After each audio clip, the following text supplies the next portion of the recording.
Boo! Gotcha Lexi here. So today I'll be watching a video. I am watching My Story Animated. So, yeah. My name is Abby. I'm 15 years old and I'm 5'2", and I weigh 300 pounds. Oh, that's a bit of a sad thing. Okay. That's nearly the weight of two people my age. I take after my dad. He's 650 pounds. He's been that way for as long as I can remember. Big, jolly dad. He used to work in an office, but eventually he couldn't do that anymore. He got too fat. He doesn't leave the house anymore. He can't even get through the front door. He and I are close, though. We watch old movies and silly TV shows, eating our favorite. Cute. So let's fast forward. At me, I was eating my lunch on the playground. 2 sausage rolls, 2 bags of crisps, a chocolate bar, and a big bottle of fizzy drink. I looked up and saw a girl standing with her friend, snickering. They were whispering and pointing. The more they laughed, the worse I felt. I looked down at myself, and I felt disgusting. I threw my lunch down and ran to the toilet. It was horrible, but after it was over, I felt disgusting. I threw my lunch down and ran to the toilets. I leaned over the bowl and stuck 2 fingers down my throat. It was horrible, but after it was over, I felt powerful. It felt like I was in control. After that, Oh, why would you do that to yourself? I don't understand. Hey, Galaxy, can you turn the phone down? Fine. Thank you. I mean, really, why? I made myself sick a lot, running the taps to stop anyone from hearing. Mom tried to help. She tried to hide the treats and bad food from me. Well, that's nice to help her. She put out fresh fruit and piled up my plates with vegetables. For a while, I went along with it. I tried to make her happy, but I would never feel full. I was jealous of the delicious That's nice. That's cool. I mean, it's kind of sad that she doesn't feel food full. that my dad was eating. Why couldn't I have those treats? So I would steal food from the cupboards when she wasn't looking and eat in my room. When she found out, she cried and said I needed to go to the doctor. When I refused, she screamed at me. She shouted at my father, telling him it was all his fault. He shouted right back, How saying was it his fault? there was nothing wrong with me, that I was a growing girl, and why shouldn't I have a little treat once in a while?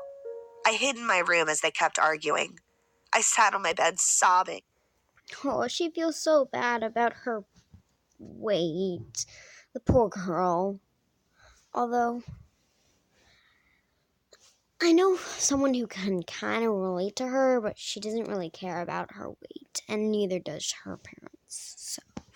So yeah. And shoving cupcake after cupcake into my mouth, barely chewing as I went. I caught a glimpse of myself in the mirror, icing smeared around my mouth, crumbs down my front, and threw my food to the floor. I ran to the bathroom and made myself sick again. It was the only thing that made me feel better. Once, on the way back from school, a group of boys from my class followed me. I tried to get away from them, but I was slow, and they were fast. Eventually, they surrounded me. "Where are you going, fatty? Who let this hippo out the Don't call her fatty or a hippo. zoo? Who ate all the pies? Abby ate all the pies. Who? Abby, Abby, Abby." I left them The jerks they are. chocolate, crisps, sweets, whatever I could fit into my pockets. I ate until I physically couldn't eat anymore. Then straight to the bathroom, fingers down my throat. I didn't have any friends. I spent the lunch break locked in the toilets at school just to get away from the other kids. One day, I was eating my lunch in the toilet cubicle when I heard the door go. "Abby, are you in here?" It was a teacher looking for me. She took me to the head teacher. My mom was waiting. She was sobbing. She told me my dad had died. Heart attack because of his weight.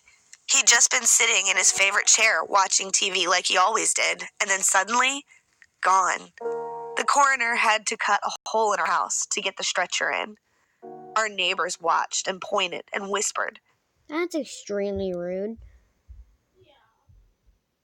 In the evenings, watching silly TV and laughing.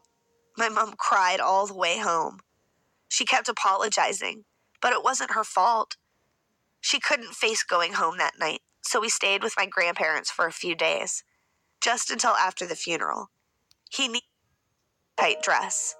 The overwhelming desire to make myself sick reared its ugly head, but my mom had hold of my hand and I couldn't leave. I just stared at the ground and chewed on my lip. When we eventually went home, I walked in and stared at his chair, the chair he lived and died in. The walls suddenly felt like they were closing in on me. Mom tried to put her arms around me, but I just shoved her away and ran to my room. I locked the door and pulled open my snack drawer, tipping everything out onto the bed. It was a mountain of food, and I was going to eat every single bit of it. I shoved crisps and chocolate and alone in that chair. Suddenly, I was on my feet and running to the bathroom. I ignored the lightheadedness that I felt as I ran along the corridor. My mom called out to me, but I barely heard her over the sound of my retching. I was sick over and over again until it hurt. When I opened my eyes, my vision was blurry. I could see spots. Oh boy. My mom was sitting next to me, holding my hand. She looked old and tired. When she saw I was awake, she squeezed my hand and went to get the doctor. He looked very stern when he stood next to my bed and told me what I had done to my body. I already had type 2 diabetes. My cholesterol was off the charts, and my heart was under huge amounts of strain, which is what landed me in the hospital in the first place. It nearly gave out, just like my dad's. I was at risk of a stroke and of gallstones. Being sick so much had done irreversible damage to my teeth and gums. In short, I was killing myself. I heard what he said, but it made me feel nothing. All I could think about was about how soon I would be able to eat again. On my 15th birthday, I tipped over the 300 mark. I can't walk on my own, so I don't leave my bed. I have to wear a breathing mask because sometimes I stop breathing at night. I've stopped going to school, so I'll never have any qualifications. My legs ache constantly.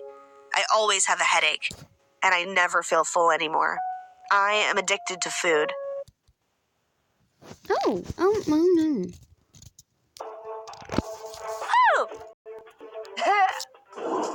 Oh, yeah. My name is Abby. I'm 15 years old.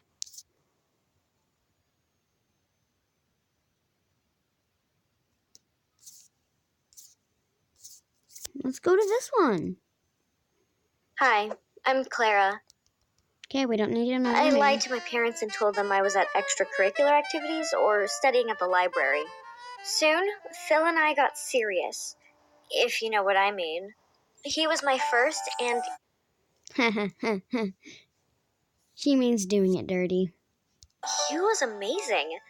I knew it would be good, but I didn't know it would be that good. We used to try and get each other alone whenever and wherever we could, but we were sensible, you know? We always used protection. I never thought I would feel this happy being with someone, but Phil exceeded all my expectations. So, for a while, Well, I was juggling That's cool. school and seeing Phil in secret. It was hard work, and I started to get really stressed from all the lies. My grades were dropping at school as I wasn't studying as much, and I was worried that if I didn't succeed, Oh boy. my parents would be pregnant. They would be so disappointed. She got pregnant because, condoms don't always work. There was no way I could tell them I was pregnant. I knew that I couldn't have a baby. I told Phil what happened, expecting him to feel the same way. But his reaction shocked me. Phil wasn't worried at all. He didn't even see it as a problem. He was so excited. He told me that we should raise the baby together. He said he would quit school and get a job, and we can try and get a place together. He started talking about whether it would be a girl or a boy or twins, and telling me different baby names he liked. What was going on? About the pregnancy, and he overheard me talking about getting an abortion. I saw a different Phil that moment. He was so angry, and he sweat so much. Clinic for the next day. Abby joined me, and she said she won't leave me alone during such a hard. All through with me and explained my options. She made me realize I was making the right choice. But there was a big problem. The doctor couldn't do the abortion unless I had consent from a parent, and there was no way I would. He gave me a plastic packet with 2 pills in it. That night, I stayed round Abby's. She promised me that they would work, and by the morning, awake, they looked so relieved. A doctor came in and started poking and prodding me, and then I fell asleep again. It was a week before I woke up properly. The doctor told me that whatever the tablets were that I took, they weren't safe. They had caused the pregnancy to end, but they had also damaged my stomach and made me lose a lot of blood. He said that my womb might be damaged and Oh boy, that's not good. I might struggle to have children in the future. He said that I was very lucky to even be alive. But all I heard was that I was no longer pregnant. I felt so. His mom wanted to abort his little brother, and he's very sensitive when it comes to this topic. He told me of the times he saw his mom crying, not sure what to do, and how his dad wasn't. Really didn't want to hurt Phil. He then left. Okay, well, that concludes it. Thanks for watching.